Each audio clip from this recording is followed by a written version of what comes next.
Amps and DACs that work with consoles aren't super common, so when I come across something I haven't seen before, I generally tend to get pretty excited.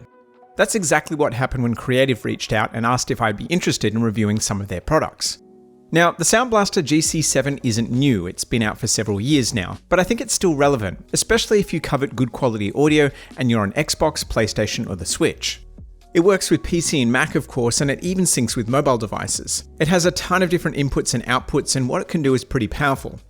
For someone like me who likes heaps of options, this is an excellent device, but it's probably going to be overkill if you're just looking for a straightforward DAC amp combo. So let's get into what I like and don't like about the GC7, what you can do with it, and who I think it's for.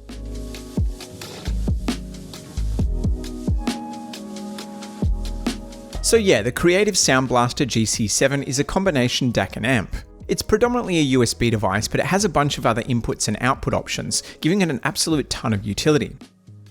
On the back, it has both a 3.5mm line in as well as an optical in. You get a separate line out to run a set of speakers, and it also has an optical out giving you the option to pass the signal into something else. There's a switch to change what type of device you've got it connected to and a gain toggle too. The USB input is used to connect it to various devices and to supply power, so you don't need an extra power supply.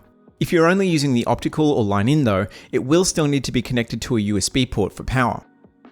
Now on the front, there's a 3.5mm auxiliary in and a 3.5mm microphone input to connect a standard wired headset or a regular pair of headphones.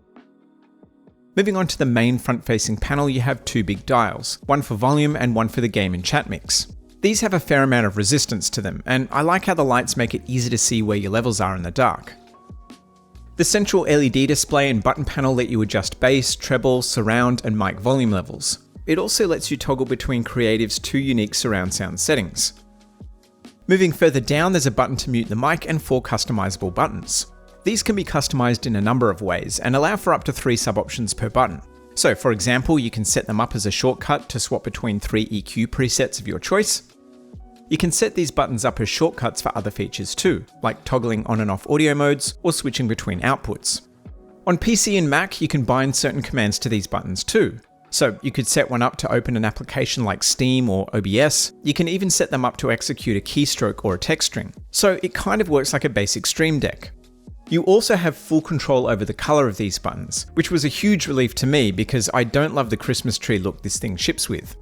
Now, customizing these buttons is done via the software, which is available for PC and Mac or via the mobile app. This gives you control over basically everything: EQ settings, mixing, and options for the mic like voice morphing and noise reduction.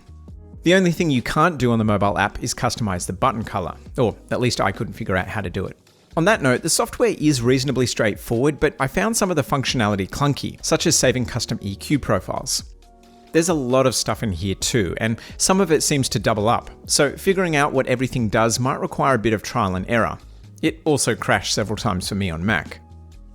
Something that you can't do is assign EQ settings to more than one button. It would have been rad if you could set up different audio options per button, like dedicating each one to a different style of game. Having only 3 EQ options for sound does feel a bit limited, especially on console. On the positive side, being able to sync up your phone with the amp via Bluetooth and use it as the interface is super convenient, particularly when using it with a console because you might not have the amp within arm's reach. On consoles, there are a couple of other advantages too. The most obvious is that you can use a regular wired headset along with a mic functionality on something that normally wouldn't support it. It also gives you a lot more control over the sound, such as being able to quickly switch between different EQ settings and being able to turn on virtual surround sound for every game. Having access to chat mix at your fingertips is also pretty damn convenient. Now on PlayStation, you'll still need to connect it via USB and an optical cable to use the game and chat mix dial. And on PS5, you'll need to use an HDMI audio splitter because it doesn't natively support optical out. You can just plug the GC7 in via USB and get both the game and chat audio and the microphone input, but the chat volume dial won't work. You'll have to adjust chat volume in your system settings. On Xbox Series consoles, you'll again need both USB and optical connections to get both game and chat mix signals, but unfortunately the chat mix dial doesn't work on Microsoft's machines. This is a major downside of using this with an Xbox, and if being able to adjust your chat volume using the dial is one of the primary features you're interested in, you will need to reconsider. Overall, the controls on the unit are intuitive for the most part, but there were a couple of things I thought could be improved. The mic mute and custom buttons are hard to use in a dark environment. Only the button border lights up, the labels don't illuminate, meaning you'll need to memorize the order of these controls. There's also no indication of what settings you've got assigned or what's active. So when toggling your sound presets, you just have to make a mental note of how many times you've tapped the button or be able to recognize each preset by ear, which isn't super easy for non-audiophiles. If you're using the app, this isn't an issue because you can see what's selected, and for this reason, I would strongly recommend pairing it with your phone. The other thing is, the touch points don't feel as premium as the price tag might suggest. The volume dials are probably the biggest offender of this. They don't glide as smoothly as something like the shit Hell, and I would have liked something that felt more substantial. It doesn't affect performance, I just think a quality set of dials would have helped it feel more like a serious piece of equipment. Bad Seed Tech said in his review that it feels like a toy, and I 100% agree. From a performance point of view, the GC7 has loads of power and delivers a clean, uncoloured sound. Creative reckons this thing will handle equipment up to 300 ohms, so it'll be able to drive a wide range of headphones and headsets. In addition to the EQ presets, it has two types of virtual surround sound. Super X-Fi is Creative's unique version of virtual surround sound, and it has a complex setup process. This one is hard to describe. I do think it sounds realistic in the sense that it does sound like listening to audio in a 3D space, but I don't love how it's tuned. It's very bright. I guess to achieve realism, they had to throw out regular tuning principles. Now, it also has a conventional Virtual 7.1. This doesn't sound anywhere near as realistic or 3D, but you do get a more pleasing V-shaped sound. And just in case it wasn't obvious, both surround sound options can be used with any headset or headphones. The other surround sound setting is SXFI Battle Mode, which I believe is pronounced as Sexfi, and who doesn't love a good sex battle? Anyway, this is essentially a surround sound version of the Scout mode, letting you hear both the direction and distance of other players more easily. I don't love how these footstep enhancing modes sound in general because they usually sound incredibly harsh, and the same is true here.